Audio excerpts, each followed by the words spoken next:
Good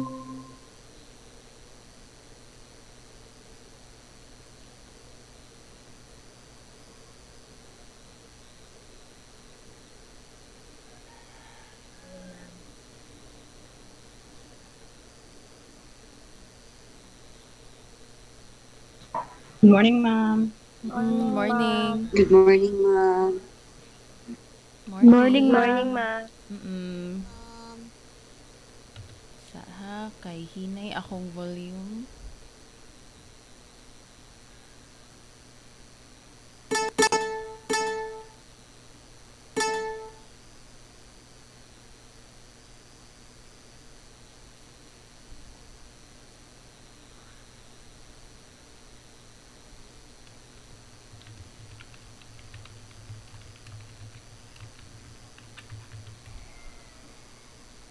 Makita ninyo akong PowerPoint? Yes, ma. Yes, Okay. Sige, good.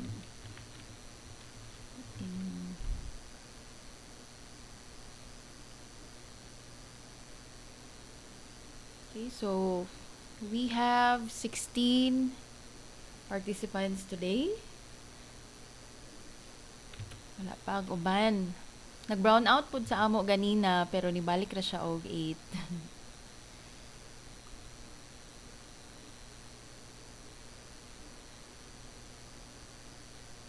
Mhm.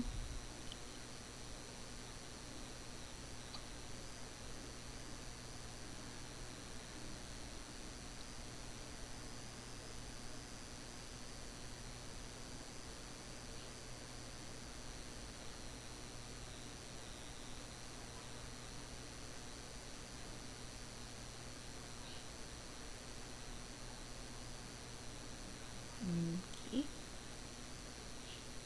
So, kinsay nakakita na sa katong or nakabasa na atong perspective nga module?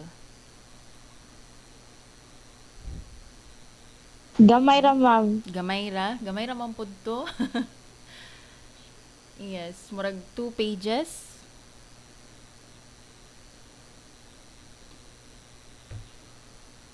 Okay.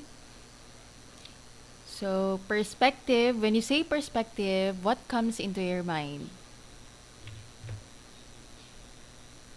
Anyone? Murag point of view, ma'am. Ano to? Panglantaw. Panglantaw. What else?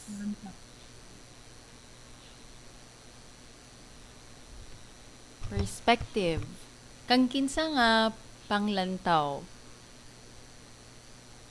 Panglantaw sa Mm-mm. viewer mo. Panglantaw sa katao. Okay, panglantaw sa isa ka tao. Okay, that's correct. Anything else? Wala na? I think that's it, no? Ang pinaka-common nga definition sa perspective, our point of view. So, is seeing also understanding? Is it the same? Mhm. Yes, ma'am. Yes, ma'am. Okay, vision, correct. So, let's say naatay nakitaan nga isa ka scenario, does that mean nga nakasabot pud ta ana nga scenario or nakakita lang? Depende sa scenario, ma'am. Okay, depende sa scenario. Mhm. So, does that mean nga not all the time nga kung unsay nakita nato masabtan pud nato? Yes, ma'am. Yes, ma'am. Yes, Nga no? may uban nga dili masabtan man bisan tan-awon, ma'am. Yes, that's correct. Examples kay kana inyong subject sa math, o di ba pag kanang at one glance dili pa yun naton ang masabtan, okay? But if we try to solve the problem, ay padayon ta maka-understand or makasabot. Or let's say kanang mga paintings or any artworks. Not necessary paintings, no? So whenever we try to see or view something that is a work of art, some of us may not appreciate the beauty. Okay, but some will appreciate the beauty and try to understand unsa na nga klase nga artwork, unsa nga materials ang gigamit. Okay? So assigning value to artwork is often a complex negotiation of our senses, emotions, intellectual opinions, will, desires, culture, preferences, values, subconscious behavior, conscious decision, training, instincts, sociological institutions, and other factors. So there are a lot of factors that affects our judgment of art. Okay? So perspective, it's a point of view. In a way, it is regarding something through a specific filter. So each perspective or filter has unique characteristics that direct how something is considered. Let's say you grew up around a lot of activities or kanang doing a lot of art activities, no, nga mahilig yun ka sa art.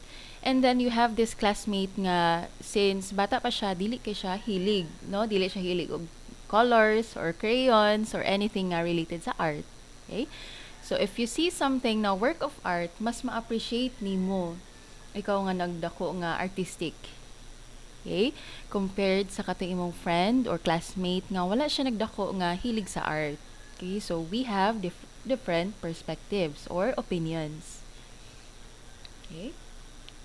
For example, if you're analyzing an artwork in regards to gender, an aspect of identity, you might consider how being male, female, or transgendered might contribute to the experience of an artwork. Okay? So let's say sa isa ka painting or let's say katong mga painting sa unang panahon diri sa Philippines, we rarely see females nga naa sa paintings. Okay, di ba kasagara mga lalaki raman? Ngano man na siya nga most painting sa unang panahon kay male ang content, dili females. Any opinions? Pag na-supremacy ang male kaysa female sa una, ma'am? Okay. Ang mga males daw kay seen as superior sa women sa unang panahon. That's also correct because it doesn't happen only, it didn't happen only sa Philippines, no? It also happened in other countries. Okay, so women used to be seen as weak human beings. So, and kanang kuan daw, kato, superior ang mga lalaki. Okay? Or let's say, kato mga members sa LGBT, nganong ang mga contents sa mga, let's say, movies or artworks or mga novels kay dili man gina-appeal ang members sa LGBT. Nganong male and females naman. Okay? So, it's based sa perspective sa nagtanaw or nagbasa. Okay, next. Context or contextualized knowledge relates to perspective in that all perspectives are shaped by the circumstances around them that constitute a kind of background they form within. So if as Filipinos we appreciate artworks na kanang iyang settings kay kuan sa Philippines or made by a Filipino artist, dili kay nato siya matagag importance ang katong mga artworks nga naa sa lain kuan. Importante gihapon pero mas prefer nato ato ang katong made in the Philippines gyud or made by a Filipino. Right? Kay syempre ato man ang pride as Filipinos. So sa perspective nato as Filipinos mo na siya ato ang stand. And sa mga katong let's say Americans, mas mo take pride pud sila sa work sa ilahang kababayan nga Americans pod. Okay, so it depends sa circumstances sa imuhang perspective. So we have three basic types of perspective. If you've heard about the other types of perspective, kato bitaw na a top view, ka-familiar mo ana? Kanang sa pag-draw na bitaw? Or wala? Wala pa gyud? Wala pa, ma'am. Naana siya sa high school man siguro nga TLE nga art kanang different perspectives pero lahi-lahi siya na ay top view na atoy bird's eye view murag ingana man siguro to lahi to siya nga perspective kaysa pag-draw na to siya And since kuan art appreciation man itong subject, we have another types of perspective. So we have cultural, historical, and personal. When you say cultural, it's very self-explanatory, pati ang historical and personal. So of course, we will provide examples. Okay? So this one was explained to you before, right? Katubitang last na to nga meeting. Francisco de Goya ang painter, and the title of his work is El Tres de Mayo, katong about an event that took place in France man siguro to. Okay, I'm not sure, but this artwork is based on real events. Pero ang mga tao diha is kanang iharagya pong gi-create, kanang imaginary lang. But the happenings here really happened way back then sa iyahang panahon. Okay? So this is an example of historical perspective. So at least katong mga tao nga wala ka witness ato nga event, they will remember and they will be aware of what really happened during his time. Okay, so that's an example of historical perspective. Next, we have cultural perspective. What do you think is the race or the country of origin of this painting? Japan? Japan Japan. or sa Chinese. paman? Korean, ma'am. Korean. Korean. Korean, ma'am. Pare-pareha magud sila, no? Yes, ma'am. Oo. Pero kani siya is actually sa China. Yes. So, yes, kani siya is kuan, pero same ra sila og mga sanina manggod sa unang panahon sa Japanese and Koreans. But this one entitled The Spring Morning in the Han Palace. This reflects the culture of the Chinese people back then. So, can you describe what's happening diha sa painting?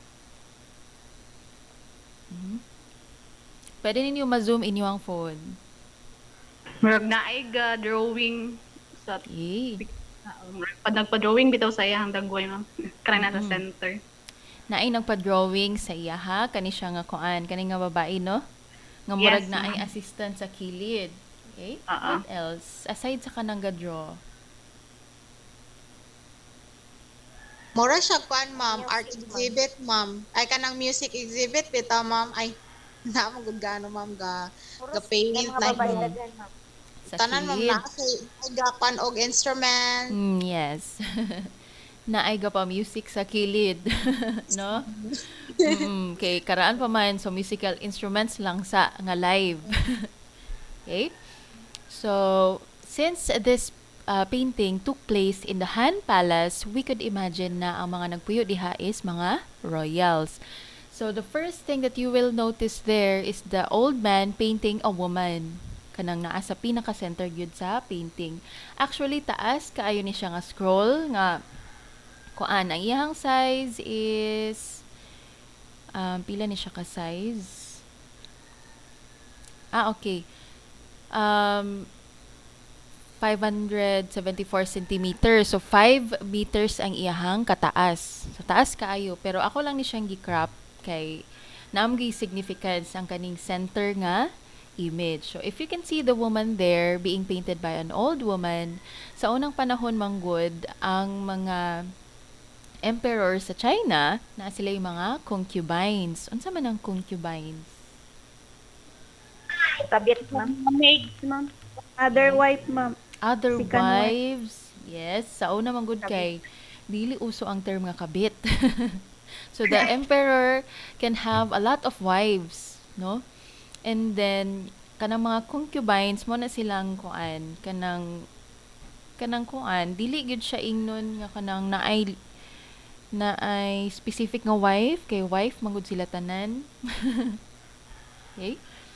But yes, mo na ang ilahang culture sa una. Ang concubines lang kay dili sila married gyud sa emperor. Murag ang emperor kay naa siya isa ka wife and then the rest is concubines. Murag secondary.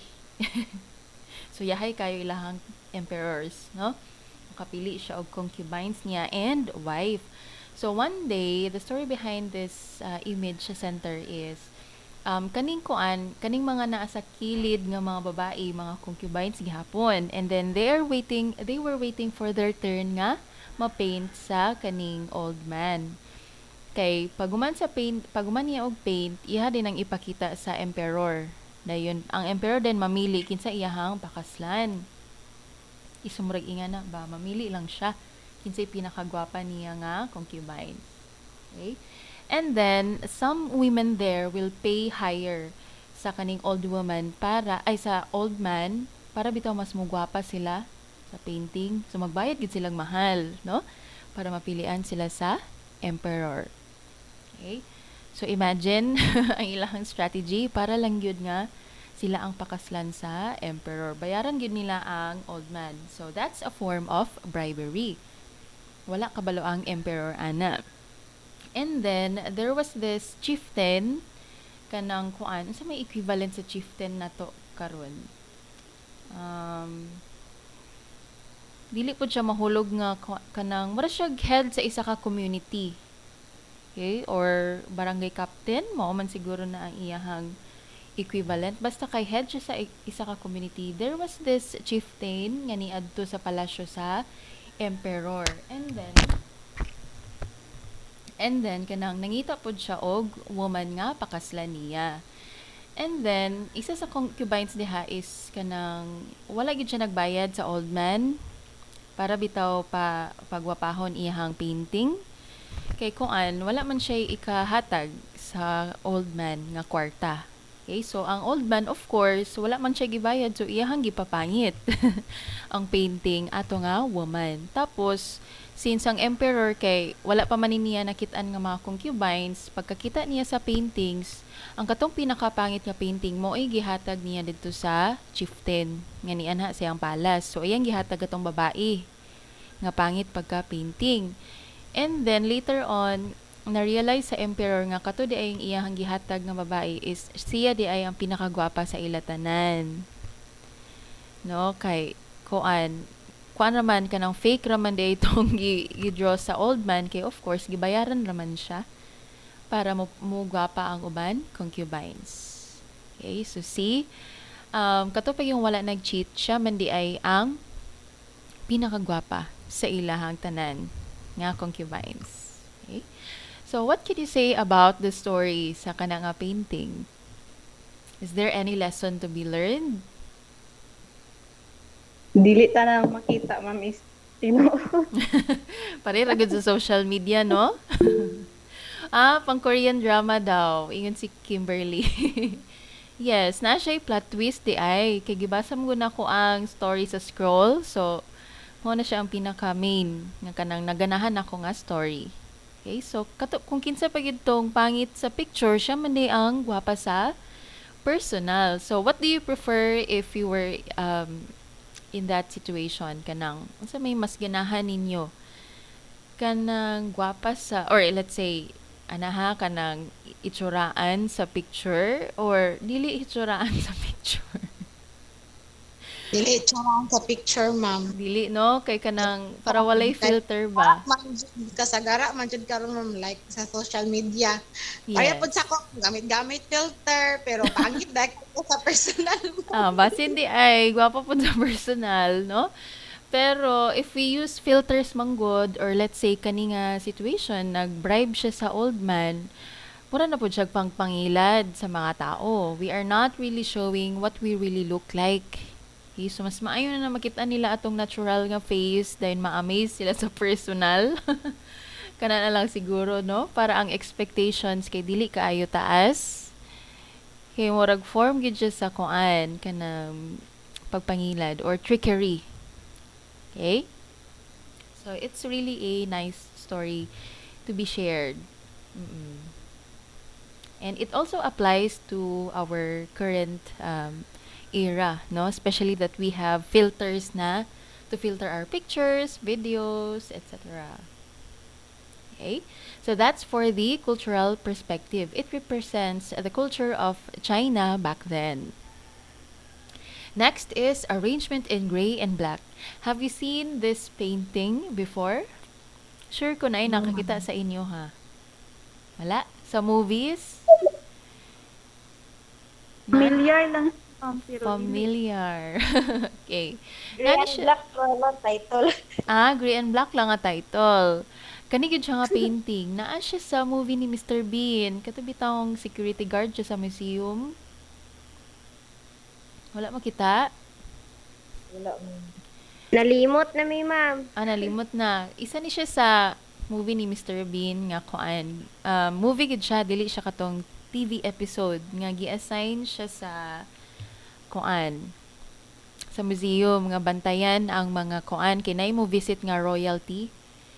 Okay, and then one day iyahang nakuan ang kani nga painting gyud katong original. Murag iyang nadaot ba? So iyang gihimo is gidrawingan na lang niyag circle ang ulo. Ang ulo ra man pud ang nadaot. So na-erase niya ang whole nga head sa woman.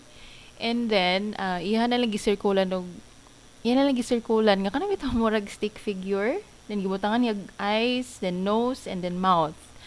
So of course, dili man ta ganahag makakitag ingan nga painting siguro sa museum, no?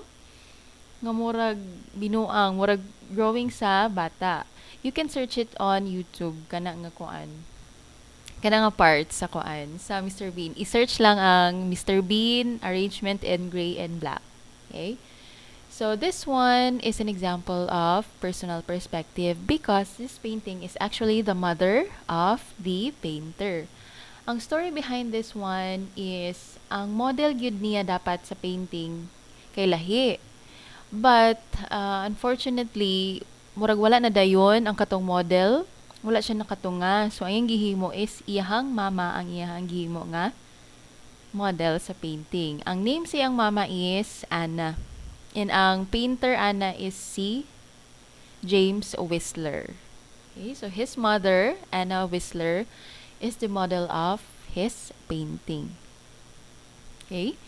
So ang position pod ana niya is dapat nakatindog ang iyang mama, but since his mother is too old, dili siya pwede nga magtinduga for a long period, no?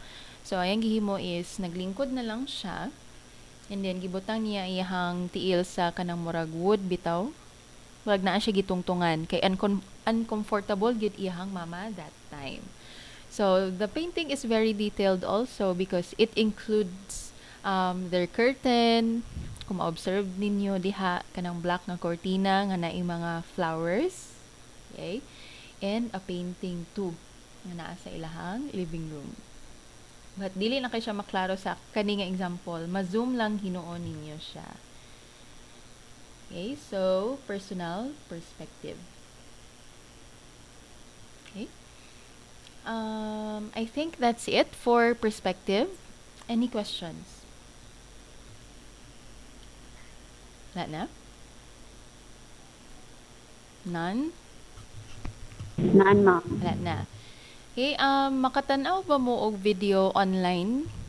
Nga kanang movie gyud or dili? Dili kaya?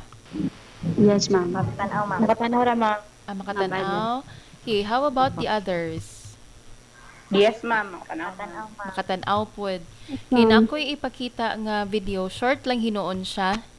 And then, ma-apply ninyo ang historical, cultural, and personal perspective. Ana nga video. Sa YouTube lang pod.